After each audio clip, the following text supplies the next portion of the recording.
Great. Good afternoon, everyone. Thank you all for participating in today's event, which is being recorded and live streamed on Facebook. I am Sarah Chispa, Vice President of Government Affairs at the League of Conservation Voters, and we have a truly amazing group of panelists here with us today who are leading the national effort to replace our kids' dirty diesel school buses with clean electric ones, with the core focus on making sure those benefits are first delivered to the low-income communities and communities of color hardest hit by climate change and most impacted by toxic pollution. As a mom of two young daughters, this topic is near and dear to my heart. We're going to be discussing the health, environmental, and community benefits of transitioning from dirty diesel to pollution-free electric school buses. And we're also going to be talking about how we're building momentum in Congress for the Clean Commute for Kids Act that one of our panelists, Congresswoman Jahana Hayes, is leading. Let's put it simply, people. Children and communities have a right to breathe clean air, and yet today, far too few have that fundamental right. Right now, nearly all of the school children who ride school buses, total of 480,000 school buses, kids who ride these school buses every day are exposed to dirty diesel exhaust. That means 25 million children across our country are exposed to pollution, the dangerous toxins in this diesel pollution that can cause asthma, heart and lung disease, and cancer, can also impact their ability to learn that day in school. Over the past 4 years, LCV's Chispa program has worked to address this public health issue by advocating for the Volkswagen settlement funds to be used to electrify school buses in states. However, there's an urgent need for the federal government to take action to support and advance this effort to transition from dirty diesel school buses to clean electric ones. In order to truly safeguard the health of these 25 million children riding school buses every day, we must act at a much bigger scale than we've been able to. Currently, our champions in Congress, like Congresswoman Hayes, are leading the way to make this happen by introducing and leading on legislation to fund and support the transition, the wholesale transition to electric school buses. The Biden-Harris administration has also voiced support for electrifying the school bus fleet in the American Jobs Plan. We're at a really exciting moment in this campaign. And in fact, even underscoring their support for it, we saw Vice President Harris tout this need to transition by touring a manufacturing plant in North Carolina to see firsthand how switching to electric school buses can also create high quality, good paying union jobs. Our panelists are going to discuss how we can help build on the state level progress led by LCV's Chispa program to secure this federal funding and support a transition to electric school buses once and for all. With that opening, it is my distinct pleasure to introduce Congresswoman Jahana Hayes. She's the first African-American woman and first African-American Democrat to ever represent Connecticut in Congress. And since joining the House of Representatives in 2018, she has jumped right in as a true leader, leading on many issues, including making sure every kid has a ride to school.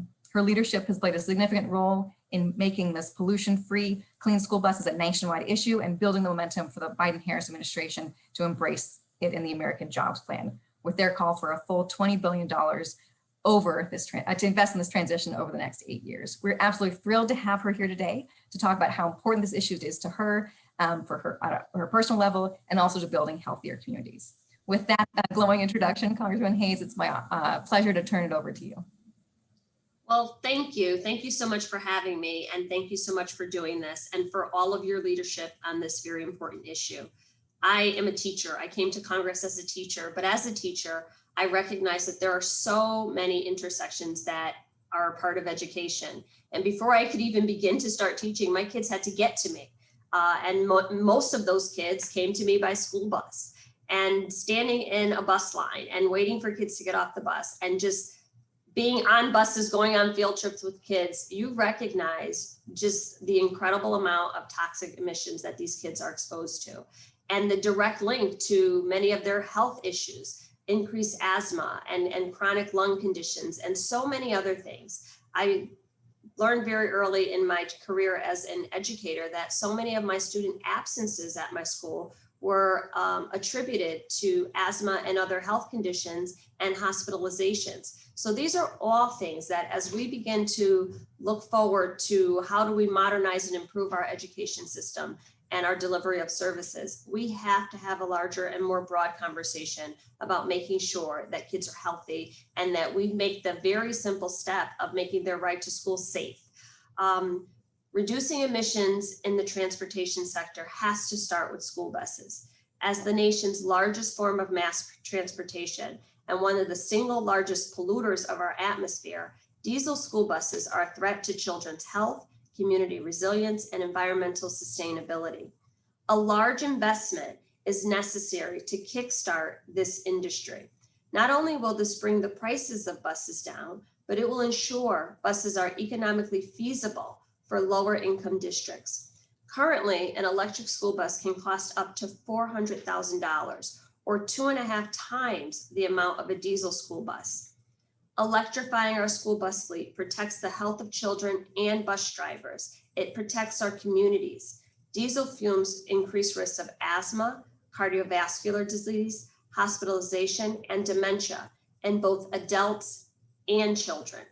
This is an environmental justice issue.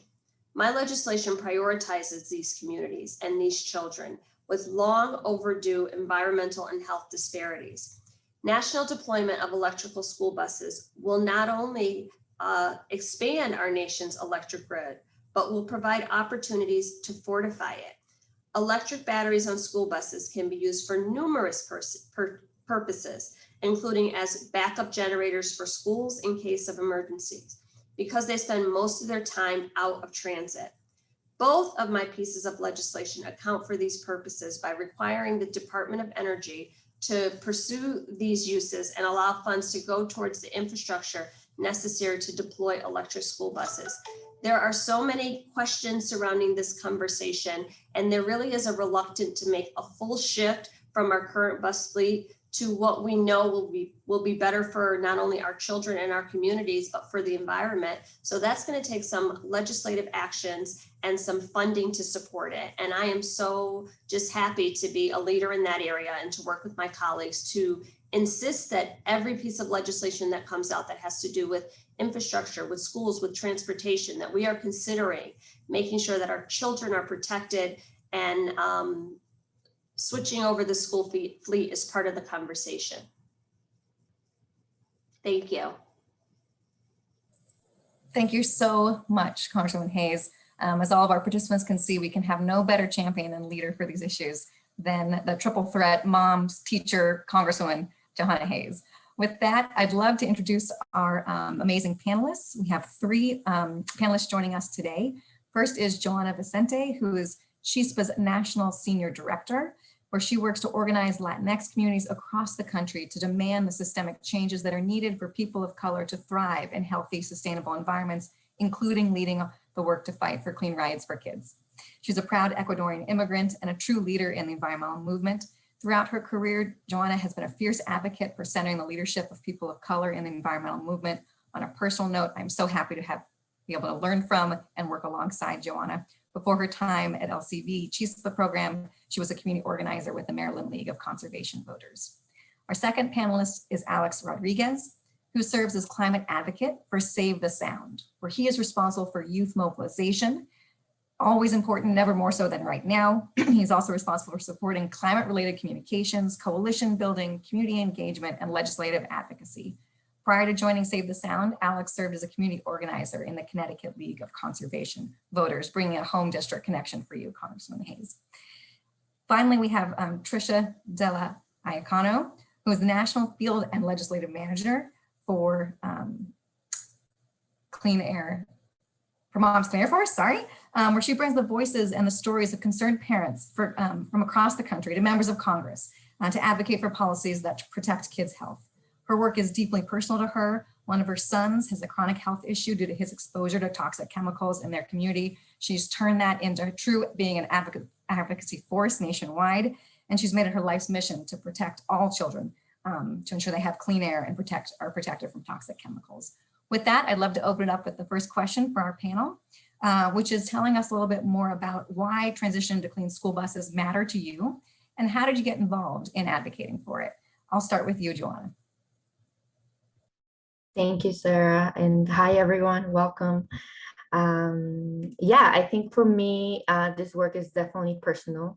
As Sarah said, I used to be an organizer in Maryland, and while I was working there, working with Latino families, specifically Latinx Latino immigrant moms, I think the true impact of climate change, of air pollution, was definitely notable there, right? And so we saw a lot of kids with respiratory issues, with asthma, a lot of concerned mothers who were trying to fight for their health of their children.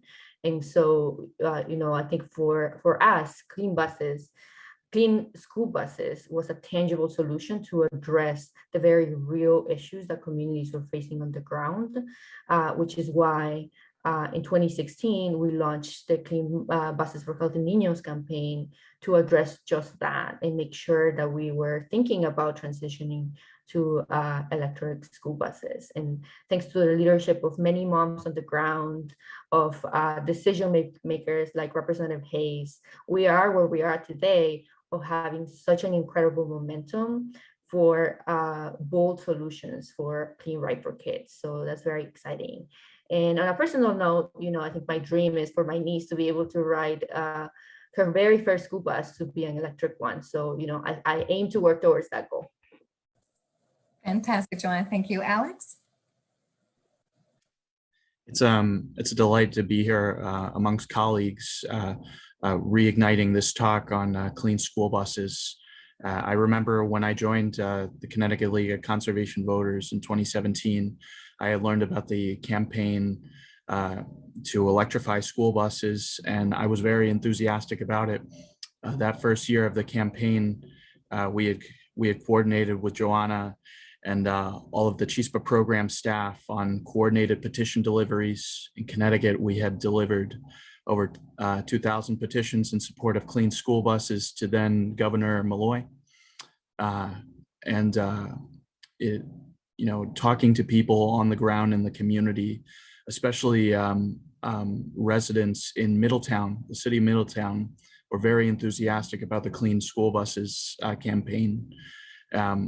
So much so that we were able to work with moms, community activists, and eventually DATCO School Bus Company to electrify, to bring the first electric school bus to Connecticut. It was very rewarding to see that come to fruition this past year.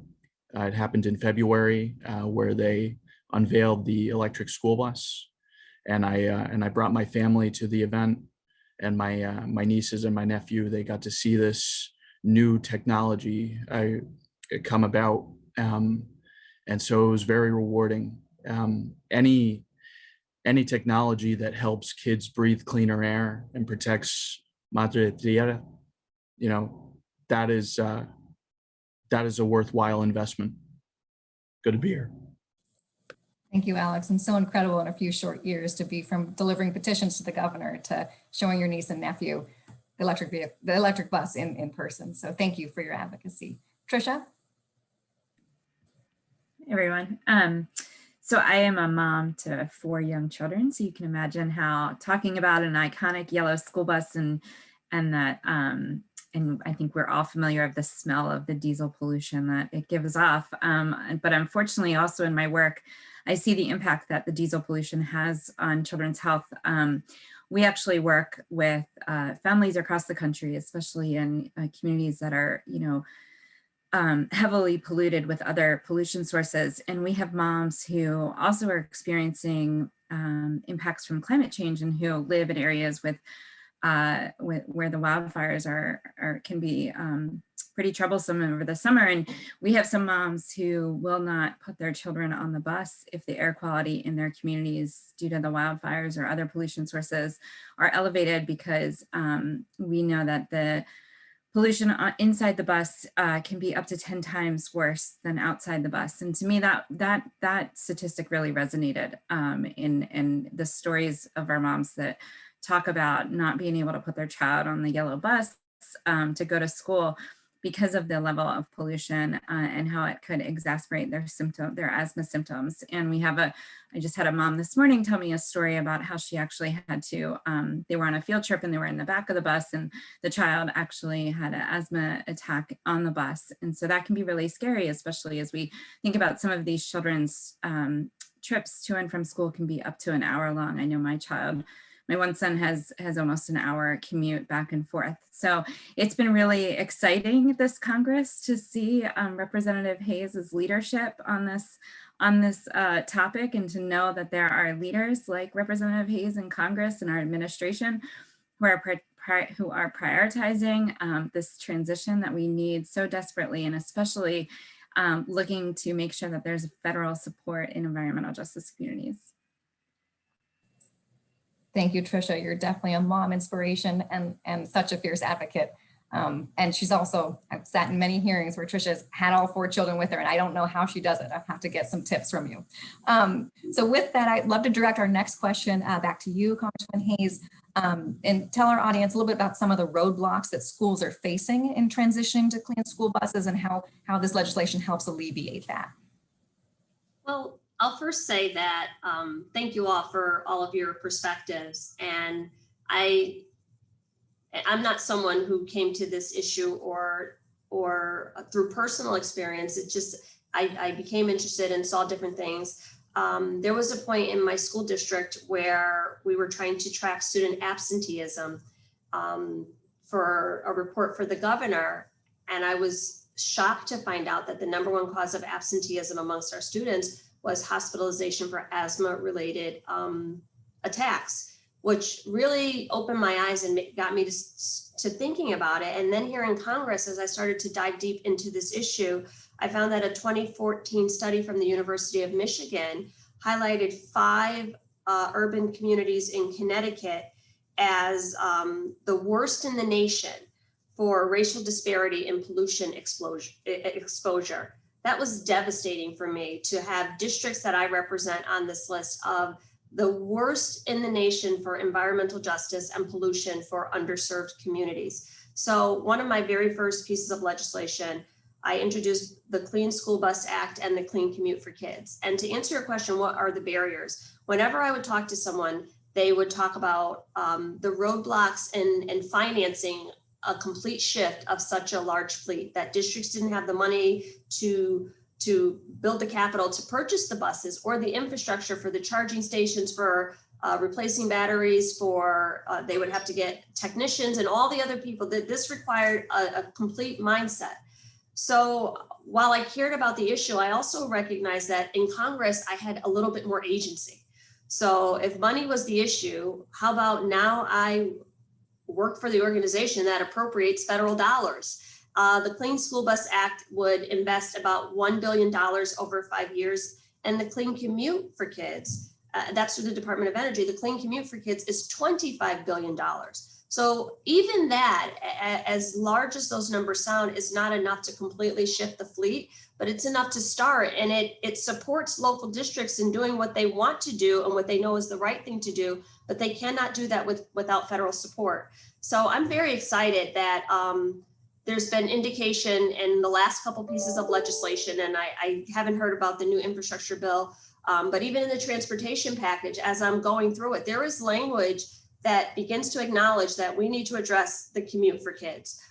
There is actually language that mirrors the legislation that I propose. So it's nice to be in a place where people are beginning to appreciate that we cannot just put our kids on but like this is an easy one. There are so many environmental factors that we cannot control, but this is an easy one. So it just takes not only the political will, but legislators who believe that it's important enough to put the funding behind it. So that was what I saw as the biggest barrier, was districts were saying, we'd love to do it, but we can't afford to do it. So well said, Congresswoman. Jahana, Alex, or Trisha, anything to add on that question of roadblocks? I almost said school blocks, sorry, school roadblocks. This is Trisha. I'll jump in. I will echo the need, and we hear this over and over again, that to make sure that we're prioritizing and getting the resources to environmental justice communities and the communities that are already so hard hit by other pollution sources. Those are the communities that need this support, and this should be a priority. And I know that's been a priority for the administration and Vice President Harris as well, and when she was in the Senate. The other thing I'll say is, and the representative touched on this, is it's not just the funding for the school buses. It's also making sure that the infrastructure and any construction that's needed at the schools is also part of the funding that is provided. A lot of times, you'll hear that there was money for the buses, but then there wasn't, no guidance on the infrastructure that's needed and the resources that go along with that. So making sure that these communities have all of the resources and the funding and the support that they need to make this transition should be a priority.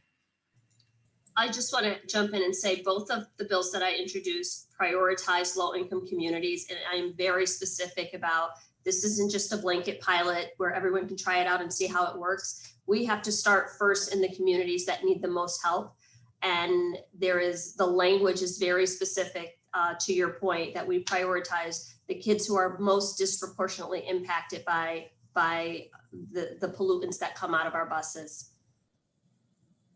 Thank you so much for putting equity at the center of this legislation and at your commitment to delivering it on this transition. Alex? To Representative Hayes and Trisha's point, the sources of funding are a major obstacle in our push to electrify school buses in Connecticut.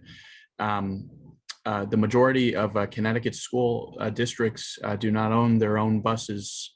That is another challenge that I encountered in this campaign, and another couple of things is the grid, the electric grid that we have in Connecticut. It needs to be transformed in a way to be able to truly accommodate this electrification. We're pushing for stronger energy efficiency measures in Connecticut. We're pushing our Public Utilities Regulatory Authority and Energy Efficiency Board to, really work with contractors and make sure that every building is properly weatherized and then eventually solarized to be able to accommodate this transformation. And then the last thing I'll say is there are fossil fuel interests lobbying all government agencies in contrast to our advocacy. I delivered a presentation in support of clean school buses and our push for the Volkswagen mitigation funds to go toward clean school buses. I delivered this presentation at the EPA a couple of years ago, EPA Region 1, and there were many propane and clean diesel hecklers at that conference. They were angry with me because they realize that their time is coming. We are pushing for something that is truly clean, that is truly beneficial for not only our kids' health, but from a jobs point of view as well. Clean school buses are a part of the green economy that we're all fighting for. And so I want to thank Congresswoman Hayes for your leadership, for fighting the opposition there. And I know the rest of the Connecticut delegation is very supportive of the act that you've championed. Well, can I just say, I'm really sorry, but can I just say this idea, because this is being presented as a binary choice. The fact that you're going to talk about something that is environmentally conscious, has health implications for our children, and there are hecklers there. There's fear surrounding any type of transition. People think that we're going to lose jobs or it's going to change our communities. This industry will create a whole new set of jobs. It will be a different boost for our economy. It will support and promote the Connecticut economy and really be good stewards of our environment. And people can work together. We just secured a grant for $10 million for the city of Waterbury for their public transportation, not school buses. However, that grant includes the infrastructure for charging stations, which a bus company could also use. So as we begin to build up our communities, we're creating a ripple effect that can expand out and really create partnerships. I mean, this is a conversation. The coal industry is not coming back. This is a conversation where you have to modernize and evolve and really take stock of the data and what the information is telling us and conduct ourselves accordingly. So there's nothing to heckle here. This is not putting one industry out of business to start another one. This is saying we are making a responsible transition that not only is facilitated by our children's health, but also by the lessons and the demands that the environment are giving us back. This is not, there really is no choice here. We can no longer take the path of least resistance and say, well, this is cheaper and we don't care what the outcomes are. That happened for way too long. And now we are left to mitigate the consequences of that. So I can't imagine why anyone who, I don't even want to say who has children, anyone who takes a deep breath would be heckling this type of commitment to improvements in our community. So powerfully said. And I think it's just an example of how our opponents in the fossil fuel industry are really trying to cling on to a vision of the past and try to fearmonger. And will go to great lengths to lie and obfuscate, as they've done with saying the climate denial movement and funding all of that. Congressman Hayes, I know we are over your time. I wanted to give you one last space here for some closing remarks, and then a few more minutes with our panelists. Yes, I'm so sorry. They just called the vote, so I do have to run. But I have a really really supportive Connecticut delegation. But I would encourage you to use whatever agency you have to reach out to people and continue to just promote the importance of this type of legislation and the importance of their representatives and their senators signing on, because this is something that has to be done. Our children cannot wait. And I know this as a classroom teacher, our kids can't wait for a 25-year plan. They're expecting the adults to get it right now. So I will continue to make sure that we are including legislation that really is twofold, that is sustainable, that is supportive of our children, that boosts our economy and all those things. And those are all absolutes for me. So I've tried really hard to make sure that language stayed in the infrastructure plan and the jobs plan and the transportation plan. And so far I've been successful, and that only happens because there are strong advocates like you on the other side. Public sentiment is everything here. You know, you have made your voice so loud and so incredibly powerful that what 5 years ago seemed like radical concepts to talk about preserving and protecting the environment are mainstream ideas that everyone knows. You have to get on board with this, because as a representative of your community, this is what your community wants. So thank you for your advocacy and all the work that you do, and for continuing to support me in this role. Thank you so much, Congresswoman. We are better off for your leadership and look forward to getting this across the goal line together. Yeah. Great. And that's the vote for votes. Well, with those powerful remarks, I'd like to transition us to a question for our panelists, who are all really accomplished and powerful organizers and activists and focused on lifting up community leadership and building community voices into this fight. Can we spend a minute just talking about how people who are listening into this Facebook Live, who are tuned in here, can get involved in making clean, healthy school buses a reality for every kid? What are some ways that they can get more involved? Trish, let's start with you, Trisha. Yeah, thanks, Sarah. So I'm excited to say, you know, Moms Clean Air Force has been really engaged on this issue on the ground, working with partners. LCV and Chispa has been really wonderful partners on this, and looking at ways that we can change the narrative and instead of making this, you know, a partisan issue and about, you know, I think some of the things that Alex was talking about, but instead really noting the need for this transition to ensure that our kids have healthy air to breathe. And that's really what it's all about. So this summer, we moms are going on a little bus tour, and we are going into cities across the country with our organizers on the ground and partnering with some of the electric school bus manufacturers to show communities what it's like to have an EV school bus in their community, to help them be inspired to advocate for the need for electric school buses, and hope that we can really drum up broad and diverse support across the country to show our lawmakers that moms and kids want this transition now. Thank you, Trisha. That's exciting. Sign me up for the bus tour. There, you're in. Thoughts on how folks can get more engaged in this campaign, Alex?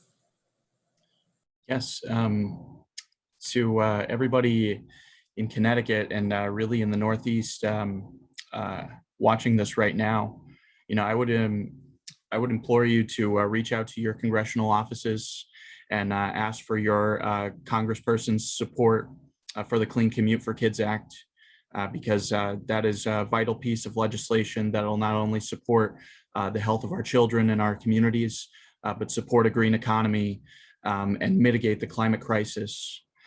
In addition, I would also implore you to contact your government agencies, your governor, and ask them where they stand on the Transportation and Climate Initiative.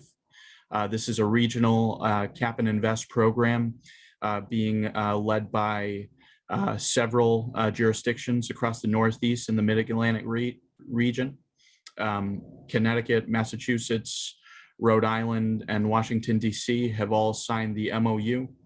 But we need legislative action in many of these areas. In addition to that, my organization, Save the Sound, has been working with our partner groups in Connecticut to make sure that the Transportation and Climate Initiative becomes a reality. We are pushing our Senate and House leadership to fully implement this initiative, because we believe that polluters should be held accountable to the pollution and destruction that they cause, and that those pollution allowances should be reinvested into clean transportation projects such as electric school buses and electric transit buses. So to everybody at home, please contact your governor, contact your state agencies, and get them to sign on to the Transportation and Climate Initiative. Thank you, Alex. Jahana, advice for our listeners about how to get more engaged here. Yes, there's a number of ways you can get involved. I think, Clean Bright for Kids started as a local issue, right? It was moms organizing on the ground. So I definitely encourage people who are watching these to get together with your neighbors, with your community, and demand your decision makers to prioritize the health of our kids and invest in electric school buses. The other thing that you can do is follow us on social media. We definitely post a lot of opportunities there at Chispa LCV and all of our social media platforms. And lastly, we are doing a petition to support the Clean Commute for Kids Act. And so we ask you to sign the petition and ask your decision makers to support that piece of legislation and to demand bolder investments for our kids at the federal level to be able to provide the funding that's necessary to be able to have a transition to electric school buses. Thank you, Jahana, Alex, and Trisha. We are at the end of our time, but I'd like to turn it back over to you for a rapid fire 30-second closing out comments for our listeners today. And thank you again for all of your incredible work. Let's start with Trisha again.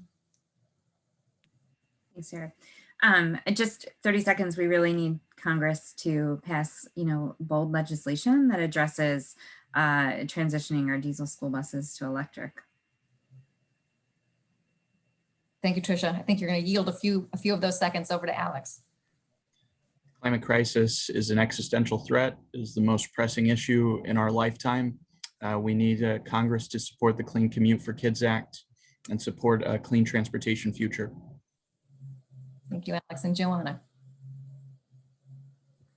I definitely agree with what has been said. We need 25 million for 25 million children, or 25 billion for 25 million children. So please support the Clean Commute for Kids Act and call your decision makers, demand that our kids' health is protected, and invest in electric school buses.